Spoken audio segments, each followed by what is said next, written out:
L'ampleur de l'attaque du gouvernement contre les travailleurs et contre la sécurité sociale exige l'amplification de la riposte. L'examen de la partie recettes du projet de loi de finances 2025 a été suspendu le 26 octobre et reprendra le 5 novembre. C'est une parodie de discussion puisque le gouvernement transmettra le texte au Sénat où il ne court aucun risque et Barnier dégainera l'article 49.3 pour faire passer son budget. Les débats sur le projet de loi de financement de la sécurité sociale ont pu ainsi débuter, déployant un nouveau volet de l'offensive budgétaire du gouvernement contre les travailleurs du public et du privé, avec 15 milliards d'économies. Le ministre chargé du budget et des comptes publics, Laurent Saint-Martin, se targue de réaliser 5 milliards d'euros d'économies supplémentaires, en plus de la suppression de 2200 postes déjà annoncés. 1000 autres sont à prévoir. Le gouvernement relève de 1 à 3 jours les jours de carence, jours de maladie non indemnisés, et baisse le niveau de prise en charge des arrêts de 100 à 90% dans la fonction publique. Cette attaque cache des mesures très austéritaires, dirigées contre tous les travailleurs. Ceux du secteur privé sont aussi en ligne de mire.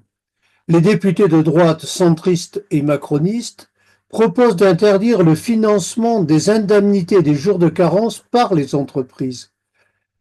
À cela s'ajoute une offensive brutale contre la sécurité sociale allant dans le sens de sa privatisation.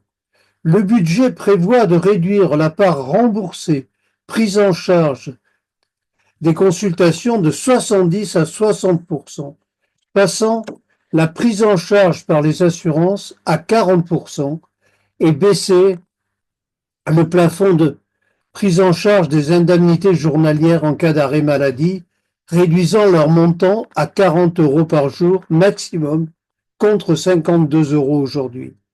Ces attaques augmenteront le coût des assurances complémentaires santé privées.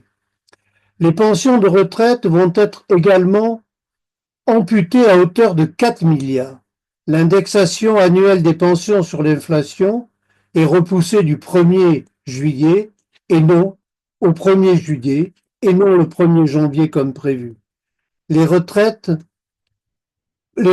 passeront 6 mois de plus avec une retraite non revalorisée et une hausse de 1,5 au lieu de 2,3%. Ces mesures devenant pérennes, sans oublier la suppression du deuxième jour férié dans le public et le privé, transformé en jour de solidarité travaillée.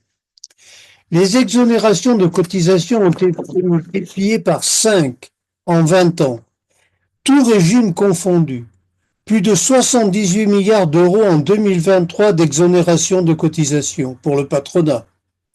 Ce montant des allègements s'est levé à 16 milliards en 2004, puis 24 milliards en 2008, et la création en 2013 par le Parti socialiste du crédit d'impôt compétitivité de l'emploi et emploi, les allègements ont atteint 32,7 milliards pour atteindre les 78 milliards d'euros en 2023. Il s'agit d'aides financières directement attribuées aux entreprises. Le gouvernement entendait réduire ce coût de 4 milliards d'euros. Une économie à minima fut proposée par Barnier, rejetée par les macronistes, la droite et le Rassemblement national.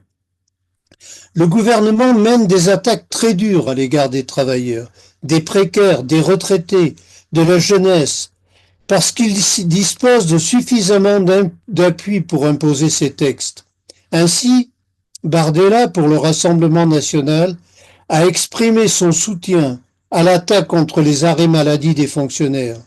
L'extrême droite maintient une ligne qu'elle qualifie de responsable, donnant des gages au patronat et au milieu économique. Et elle est favorable à ces attaques, s'inscrivant entièrement dans la ligne austéritaire du gouvernement, visant à faire payer le déficit budgétaire aux travailleurs et aux classes populaires. Marine Le Pen, de son côté, a fait savoir qu'elle ne censurerait pas le gouvernement.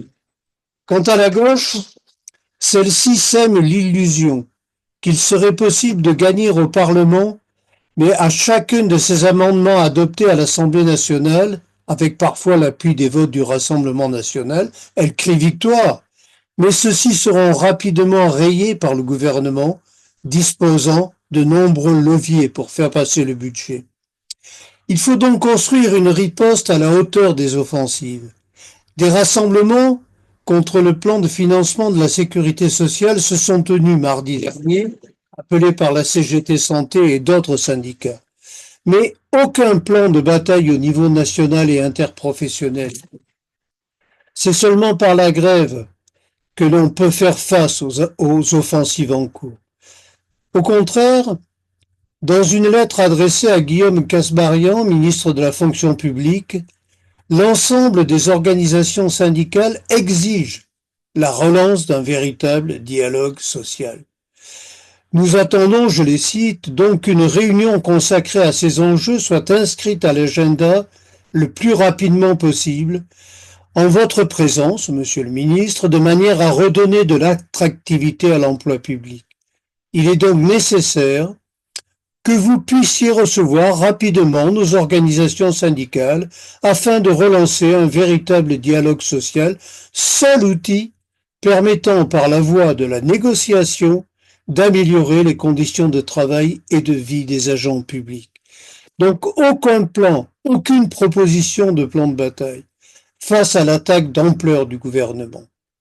Au lieu de rencontrer les ministres, il est impératif de se mettre en ordre de bataille pour construire une réponse à la hauteur de ces attaques en articulant refus de l'austérité et revendications sociales urgentes.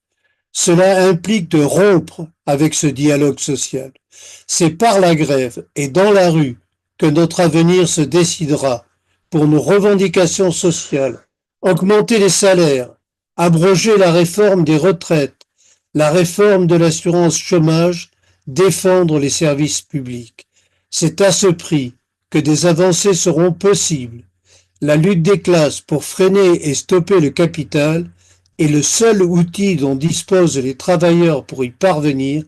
La lutte doit être l'objectif urgent et essentiel de tous les travailleurs et de leurs organisations pour satisfaire les revendications.